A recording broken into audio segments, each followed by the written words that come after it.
Hello everyone, இன்றைக்கி என்ன video பார்க்க போகிறோம் அப்படின்னா செல்லுலோஸ் அசிட்டேட் எலக்ட்ரோஃபோரசிஸை பற்றி தான் பார்க்க போகிறோம். பேசிக்காகவே எலக்ட்ரோஃபோரசிஸ்னால் என்ன அப்படின்னு நமக்கு தெரியும். ஒரு ப்ரோட்டீனையோ ஒரு மாலிகுலையோ அதோட சார்ஜ் அண்ட் சைஸை வச்சு செப்பரேட் பண்ணுறது தான் எலக்ட்ரோஃபோரசிஸ். பட் இந்த செல்லுலோஸ் அசிட்டேட் எலக்ட்ரோஃபோரசிஸில் என்ன பண்ணுவாங்க அப்படிங்கிறத இந்த வீடியோவில் பார்க்கலாம். ஃபஸ்ட் இதோட டெஃபினிஷன் பார்க்கலாம். இது வந்து ஒரு laboratory technique. Protein, haemoglobin, lipoprotein, isoenzyme எல்லாமே செப்பரேட் பண்ணுறதுக்கு வந்து இது யூஸ் ஆகுது. இதை இந்த மாலிகுலெல்லாம் எப்படி செப்பரேட் பண்ணுது அப்படின்னா based on the size and சார்ஜை வச்சு செப்பரேட் பண்ணுது by applying and electric field. அப்போது இதில் எலக்ட்ரிக் ஃபீல்டு வந்து இன்வால்வ் ஆகுது. ஸோ இந்த செட்டப்பை பாருங்கள். இதில் வந்து ஒரு பேப்பர் இருக்குது, பேப்பர் ஒன்று வச்சுருக்காங்க, ரெண்டு பக்கமும் பஃபர் இருக்குது. ஸோ தென் ஒரு பவர் சப்ளை இருக்குது, அதுலேருந்து எலக்ட்ரிக் ஃபீல்ட் வந்து ப்ரொவைட் பண்ணுறாங்க. ஸோ இதில் பேப்பர் மாதிரி ஒரு இருக்குதா, இது வந்து என்ன அப்படின்னா செல்லுலோஸ் அசிட்டேட் மெம்ப்ரெயின். ஸோ இதில் வந்து செல்லுலோஸ் அசிட்டேட் மெம்ப்ரெயினை யூஸ் பண்ணுறதுனால தான் இதோட நேம் வந்து செல்லுலோஸ் அசிட்டேட் எலக்ட்ரோஃபோரசிஸ். ஓகே, தென் வந்து இதோட செப்பரேஷன் ஃபேக்டர்ஸ், அதாவது இது வந்து நான் சொன்னேன் சார்ஜ் வச்சும் சைஸ் வச்சும் இது வந்து செப்பரேட் ஆகும் அப்படின்னு நான் சொன்னேன்.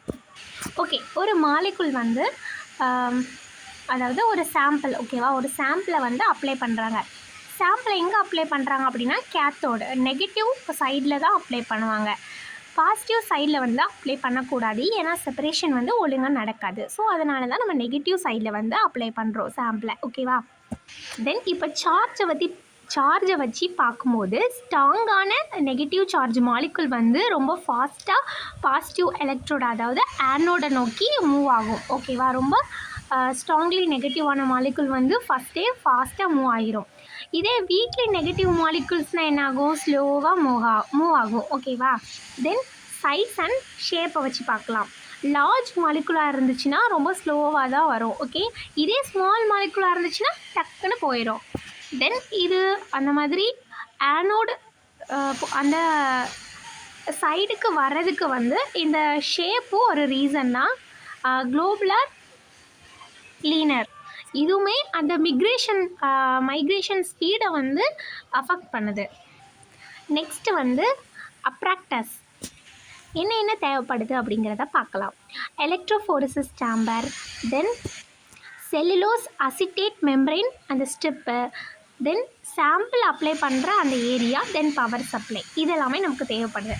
ரீஜியனில் பார்த்தோம் அப்படின்னா பாபிட்டோன் பஃபர், ஃபிக்சேஷன் சொல்யூஷன், தென் ஸ்டெயின், தென் அசிட்டிக் ஆசிட், தென் கிளியரிங் சொல்யூஷன்லாம் வந்து தேவைப்படுது. தென் ப்ரொசீஜர் பார்க்கலாம்.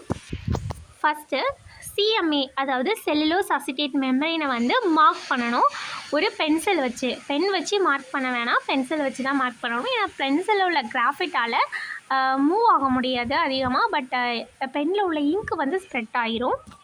தென் மார்க் பண்ணி வச்ச அந்த பேப்பரை பஃபரில் வந்து சோக் பண்ணணும்.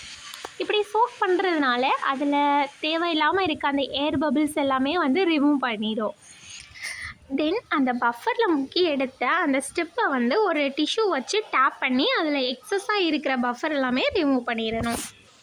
தென் place the steps over the bridge in the electrophoresis tank. So both ends contact the buffer.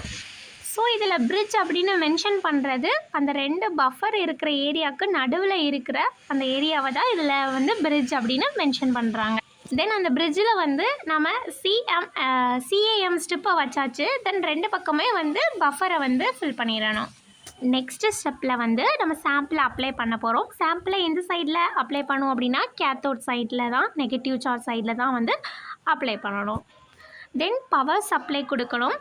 Power supply கொடுத்துட்டு ஒரு 20 to 60 minutes வந்து அதை ரன் பண்ண விடணும். ஆஃப்டர் த ரன் அதை ஸ்டெப்பை வந்து ரிமூவ் பண்ணி ஃபிக்சேஷனில் வந்து சோக் பண்ணணும்.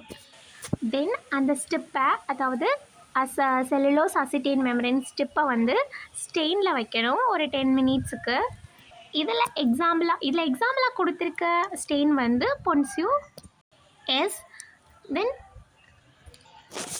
தென் வந்து டீஸ்டெயின் பண்ணணும். டீஸ்டெயின் பண்ணுறதுக்கு வந்து அசிட்டிக் ஆசிட் வந்து யூஸ் பண்ணுறோம். இப்போது டீஸ்டெயின் ஏன் பண்ணணும் அப்படின்னு ஒரு கொஸ்டின் வரும். ஸ்டெயின் பண்ணும்போது அந்த பேண்ட்ஸை வந்து நம்ம விசிபிளாக வந்து பார்த்துக்கலாம்.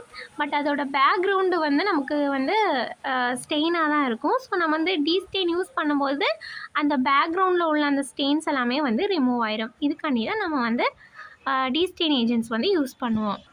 தென் லாஸ்ட்டாக டென்சிட்டோமெட்ரி வச்சு அதோட கான்சன்ட்ரேஷனை வந்து மெஷர் பண்ணணும். இந்த டென்சிட்டோமெட்ரி வந்து எலக்ட்ரோஃபோரசிஸில் என்ன பண்ணோம் அப்படின்னா அந்த பேண்டோட டார்க்னஸை தென் இன்டென்சிட்டியை வந்து மெஷர் பண்ணுது. டார்க் பேண்டாக இருந்துச்சு அப்படின்னா அந்த பேண்டு வந்து நல்லா டார்க்காக இருந்துச்சு அப்படின்னா ஹை கான்சன்ட்ரேஷனில் இருக்கும். லைட்டர் பேண்டாக இருந்துச்சு அப்படின்னா லோ கான்சன்ட்ரேஷனில் இருக்கும். ஸோ அந்த மாலிகுலோட கரெக்டான ஒரு எக்ஸாக்ட் கான்சன்ட்ரேஷனை வந்து கண்டுபிடிக்கிறதுக்கு இதை யூஸ் பண்ணுவோம். அப்படி இல்லை அப்படின்னா கிளியர் சொல்யூஷன் யூஸ் பண்ணி கிளியர் பண்ணிவிட்டு ட்ரை பண்ணிவிட்டும் பார்க்கலாம். நெக்ஸ்ட்டு வந்து இதோட அப்ளிகேஷன். இது வந்து அப்நார்மல் ப்ரோட்டீனா இல்லை நார்மல் ப்ரோட்டீனோட பேட்டர்ன் அண்ட் இதை டிடெக்ட் பண்ணுறதுக்கும் டிசீஸ் டயக்னோசிஸ்க்கு யூஸ் ஆகுது. தென் அந்த பாண்டை நார்மல் ப்ரோட்டீனுக்கு எவ்வளோ இருக்குது, தென் அப்நார்மல் ப்ரோட்டீனுக்கு எவ்வளோ இருக்குது அப்படிங்கிறத குவான்டிஃபை பண்ணுறதுக்கும் யூஸ் ஆகுது. தென் ஹீமோக்ளோபின் வேரியண்ட்டை வந்து ஐடென்டிஃபை பண்ணுறதுக்கும் குவான்டிஃபை பண்ணுறதுக்கும் யூஸ் ஆகுது. தென் லிப்போ ப்ரோட்டீனை வந்து குவான்டிஃபை பண்ணுறதுக்கும் ஐசோ என்சைம்ஸை வந்து அனலைஸ் பண்ணுறதுக்கும் யூஸ் ஆகுது. தென் இதோட அட்வான்டேஜஸ் அண்ட் லிமிட்டேஷனை பற்றி பார்க்கலாம். இது ரொம்ப சிம்பிளான ஈஸியான ஒரு மெத்தட். தென் குயிக்காக வந்து செப்ரேஷன் ஆயிரும். ஒரு 20 to 1 hourக்குள்ளே வந்து செப்ரேஷன் ஆயிரும். Then good resolution. தென் இது ஸ்மால் அமௌண்ட் ஆஃப் சாம்பிள் இருந்துச்சு அப்படின்னா இதை யூஸ் பண்ணுறதுக்கு ஒரு பெஸ்ட் மெத்தட்.